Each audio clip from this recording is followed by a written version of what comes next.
Muhammad Sharif talks us through the Heart Wheel Journal.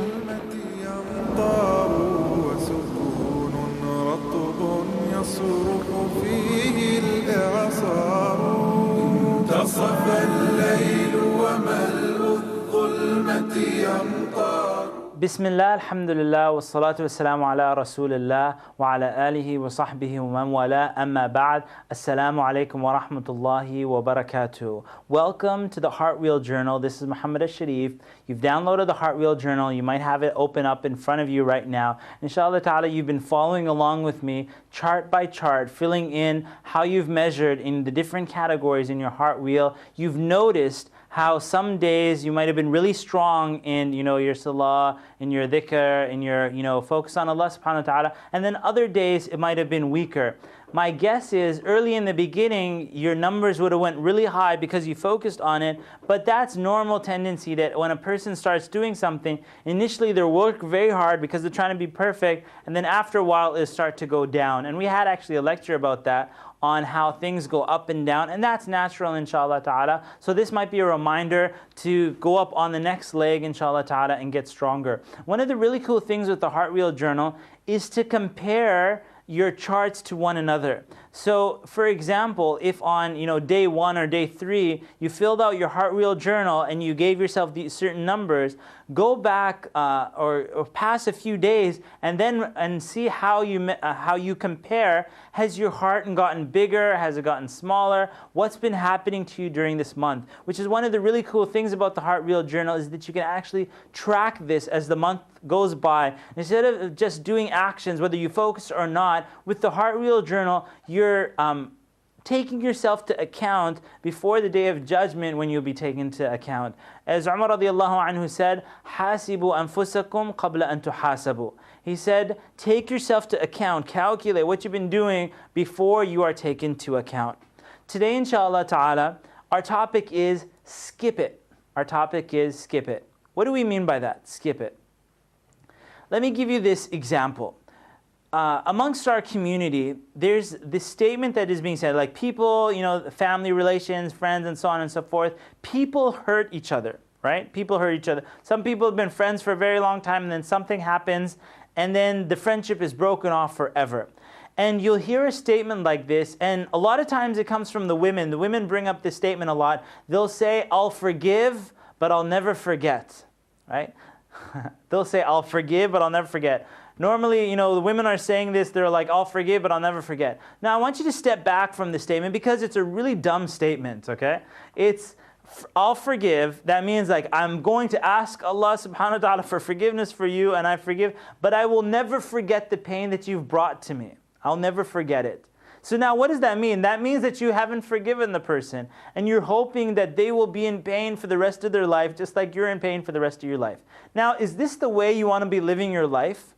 And this question, forgive and never forget, because if you're always looping the painful situation in your mind again and again and again and again and again, then you're just going to feel the pain of it. And for a lot of our uncles and aunties, when they get older, there's like a situation that happened like 20 years ago that they've never thrown that videotape in the garbage. They've never thrown it away. They keep playing it again and again and feeling the pain. Sometimes the person that even brought them the pain has died.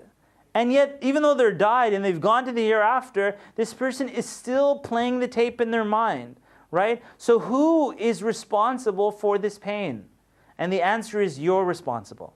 You're responsible for the movies and the shows that you play in your mind, right? If it's on TV, for example, you can change the channel. You're responsible for that too. But in your mind, if you are playing something that's hurting you and you're like, "I'm never going to forget it," what I want you to do, inshallah ta'ala, by the end of our little segment today, I want you to make a determination to take those videotapes and just burn them, right? Just take them out of your mind, unplug them. And I'll give you some hope with it, inshallah ta'ala.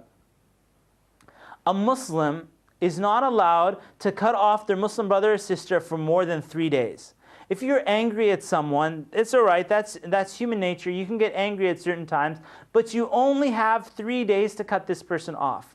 This topic of cutting off relations and cutting off family and friends, believe me, in the Muslim community, we have serious problems on this issue.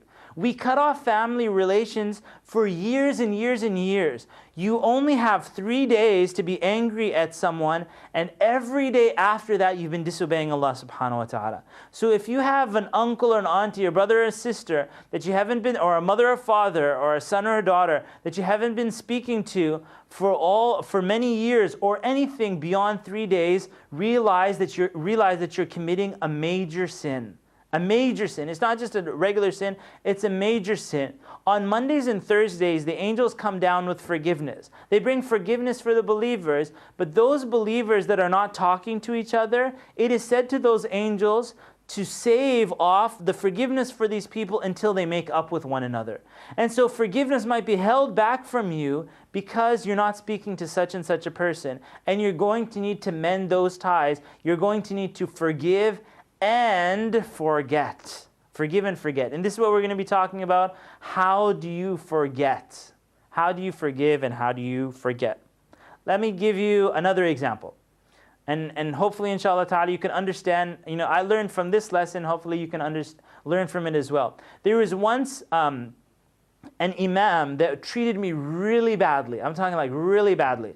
And it was a very special day to me. And this imam, he had listened to some rumors about me. Somebody backbited on me to the imam. And the imam accepted the backbiting. He accepted it and called me to wash the floor with my face. Okay, so he's really mean to me. And I got so angry at him. When I got off the phone with him, he basically called me up and wiped the floor with my face.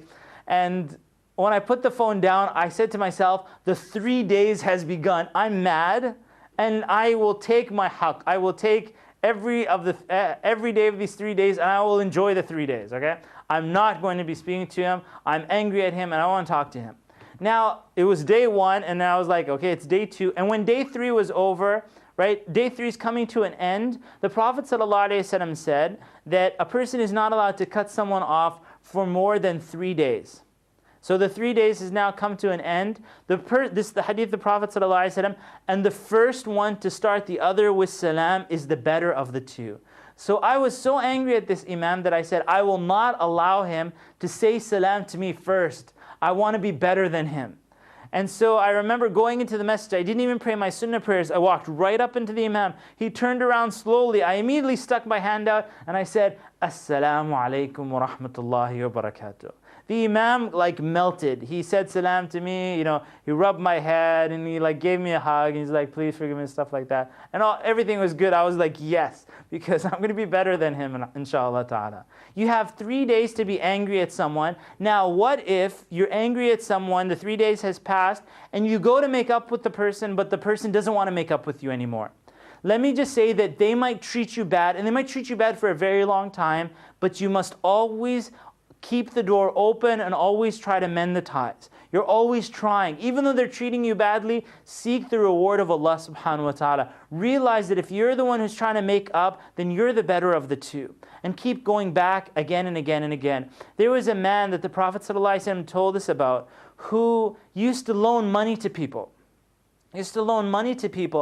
And then he had people who would collect the money back from the people who had the money lent to them. So when he would send out his bill collectors, when he'd send out the money, basically his bouncers to get the money back, he would say to them, go to such and such a person and ask him to repay the loan. And then he would say to his bill collectors, he would say that if they don't have the money, then forgive them and give them a chance. Okay, if they don't have the money, he was so merciful to the people he lent money to. He's like, if they don't have the money, give them a chance till when they have the money. And then this man said to his bill collectors, he said, perhaps Allah, we will forgive them so that perhaps Allah will forgive us. And the Prophet ﷺ said, and because of that, Allah subhanahu wa ta'ala forgave him. So this is what you do. In conclusion, inshallah ta'ala, you might ask yourself, how can I forgive such and such a person who's done this harm to me and that harm to me?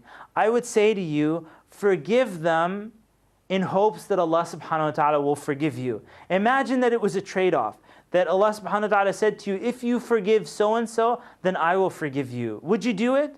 And the answer is most likely you would do it. And so if your attitude is going to be, from the people of paradise, وَالْعَافِينَ عَنِ النَّاسِ, those who forgive people, if that's going to be your paradise, then Allah subhanahu wa ta'ala is going to forgive you, inshaAllah.